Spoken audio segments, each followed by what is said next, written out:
Welcome, Jeremy. So, what inspired you to put your name forward as a candidate in this election? Well, first of all, I want to say that, I believed in education before I threw my name in, which is why I've been actively involved in the downtown core for the last 4 years. It started off years ago with me taking, charge of the United Way Spirit of Christmas Feast and running that and really being involved in volunteering in the community. And then building iFix phones, I also wanted to be more involved in business.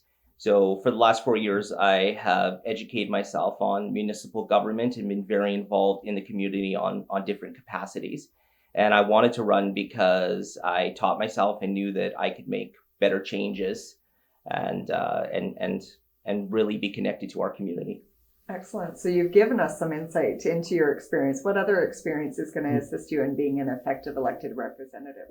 Well, one of the most difficult things that I have ever had to do is over the last 2 years is represent almost 200 businesses through cannabis legalization, a supervised consumption site, and a global pandemic. When I signed up, I did not, I did not think that it was going to be that much of a challenge.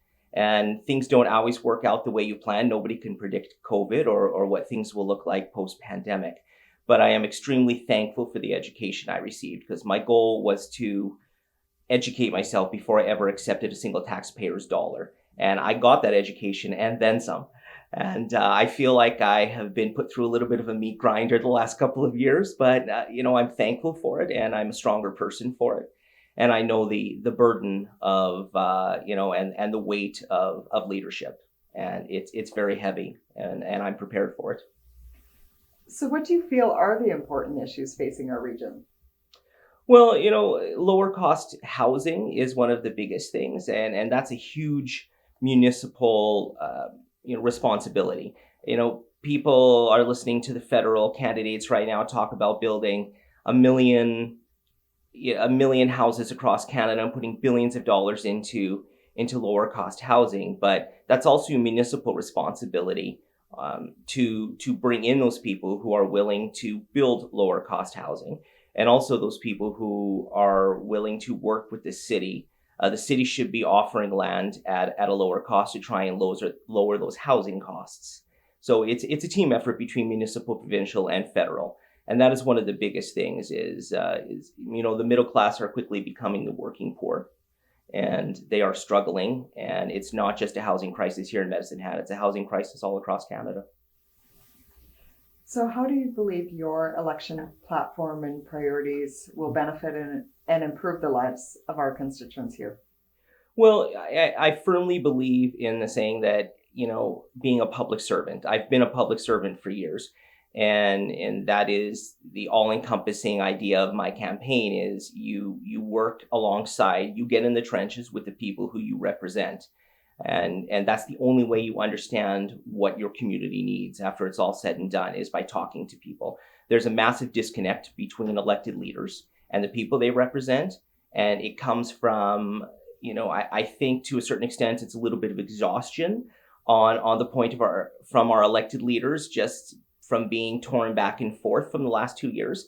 And I do understand that. But if you get to that position where you feel like you are exhausted and you can't connect and you can't make a difference, you don't know what to do, then it's time to step back and let somebody else come in. And after the last 2 years, again, I feel like I'm ready for that. Great.